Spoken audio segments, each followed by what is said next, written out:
Hello friends, हाय. आज मी बनवणार आहे संकष्टी स्पेशल उकडीचे मोदक.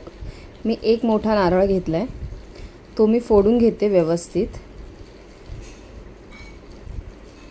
फोडून झालं त्याच्यातलं मी पाणी एका पेल्यामध्ये काढून घेतलं आहे. आतमध्ये बघा नारळ किती छान आहे. त्याच्या बाजूची जी किशी आहे ना ती काढून घ्यायची, नाहीतर खोबरं किसताना त्याच्यामध्ये ती पडणार आहे. खोबरं आपण किसून घेऊया. एका नारळाचे आरामात 25 एक मोदक होतात. तर एकच मी नारळ घेतला आहे मोठा चांगला, तो व्यवस्थित किसून घेऊया. किसून झाल्यावरती त्याच्यामध्ये आपल्याला गूळसुद्धा बारीक चिरून घ्यायचा आहे.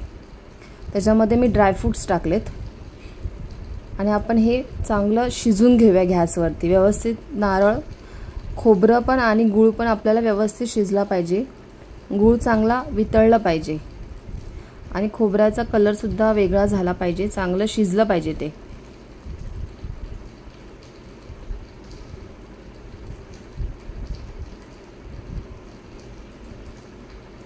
हे बघा कलर किती चेंज झाला त्याचा.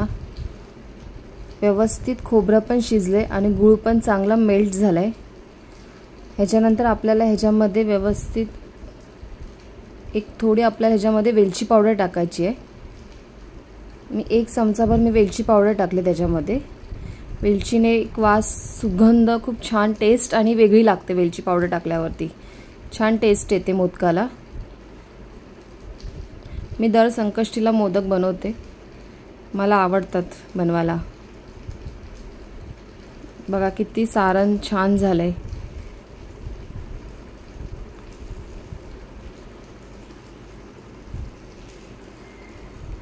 आता एक साईडला मी ना तांदळाचं पीठ हे उकडून घेतलं होतं. गरम पाणी करायचं, चांगलं कडक गरम पाणी करायचं एकदम आपल्याला, आणि त्याच्यामध्ये आपल्याला तांदळाचं पीठ टाकायचं आहे आणि चांगलं गरम होईपर्यंत ते आपल्याला चांगलं मळून घ्यायचं ते आपल्या व्यवस्थित. गरम पाण्यामध्ये टाकलं ना की एकदम मोदक असे सॉफ्ट होतात. उकडीचे मोदक आहे ते आपल्याला उकडून घेतले आपण तांदळाचं पीठ, आणि ते थोडं पाणी ॲड करत करत आपल्याला ते मळून घ्यायचं आहे.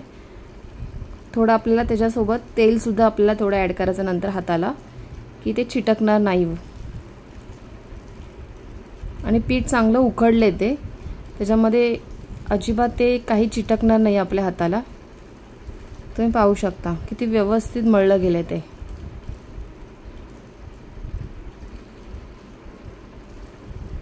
आता आपण मोदक करायला सुरुवात करूया. मी हातावर एक गोळा व्यवस्थित मळून घेतलाय. मला तेलासोबत नाही जमत करायला, मी तांदळाचं पीठ वापरूनच मोदक करते. काही जण तेलाचा हात लावून मोदक बनवतात, तर मला तसं नाही जमत. मी तांदळाचं पीठ वापरते. त्याची पात आहे ना ही एकदम पातळ आपल्याला करायची आहे.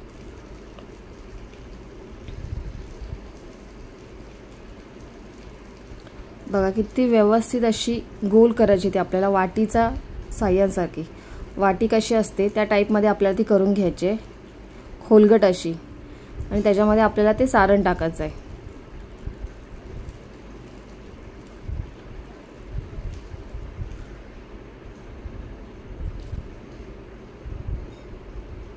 आणि त्याच्या कळ्या ह्या एकदम पातळ अशा छान आल्या पाहिजेत.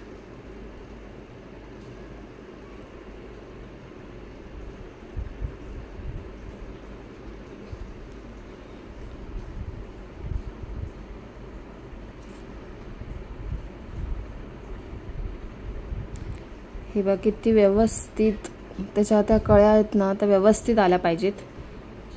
दिसायला पण खूप छान वाटतात. मग हातात जे आपला मोदक बनतो ना, तर मोदक दिसायला पण खूप सुंदर दिसतो.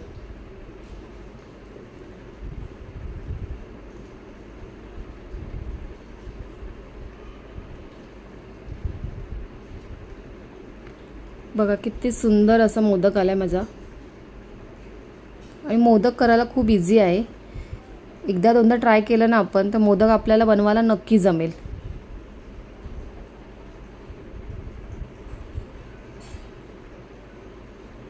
ऑलमोस्ट माझे एवढे मोदक बनून झालेत.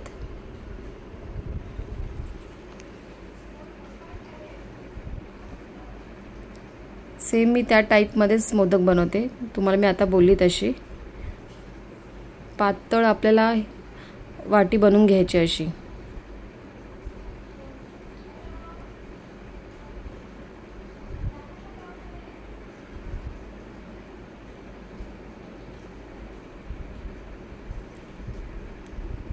आज चंद्रोदय आपला 10:01 आहे, तर आपल्याला अजून बराच टाईम आहे. आत्ताशे 8:30 वाजलेत, म्हणून सर्व आरामात चालले माझं.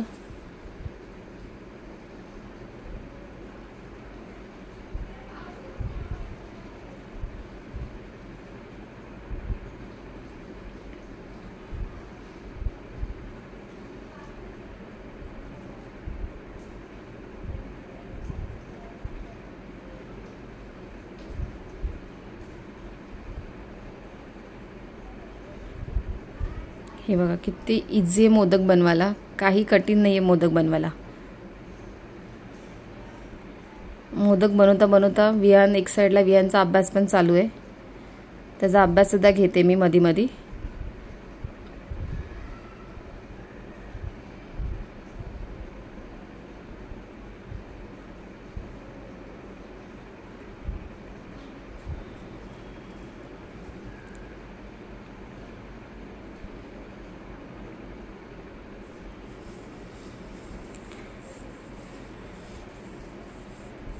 बाहेर पाऊस सुद्धा पडतोय, वातावरण पण खूप छान आहे, थंड वाटतंय.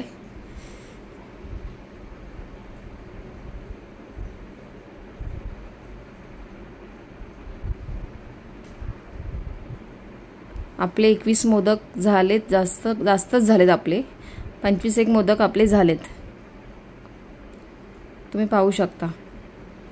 आता ह्याच्यावरती मी ना केसर लावणार आहे. माझ्याकडे केसर आहे, नसेल तर काही प्रॉब्लेम नाही आहे, पण माझ्याकडे केसर असतं म्हणून मी वरती लावते केसर. प्रत्येक मोदकाला एक एक तुम्ही केसर लावायचं आहे, कारण त्याने मोदक हे अजून छान दिसतात. पाणी आपलं एका भांड्यामध्ये गरम झालं आहे, त्याच्यावरती मी मोदक ठेवते चाळणीमध्ये.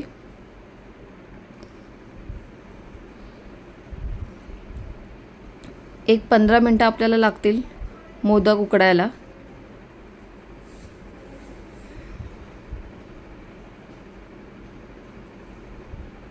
एकदा आपण चेक करूया. हे बघा मोदक तर चांगले उकडलेत.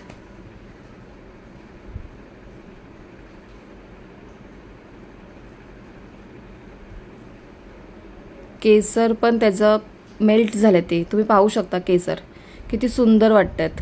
आता आपण गणपतीला नैवेद्य दाखवूया.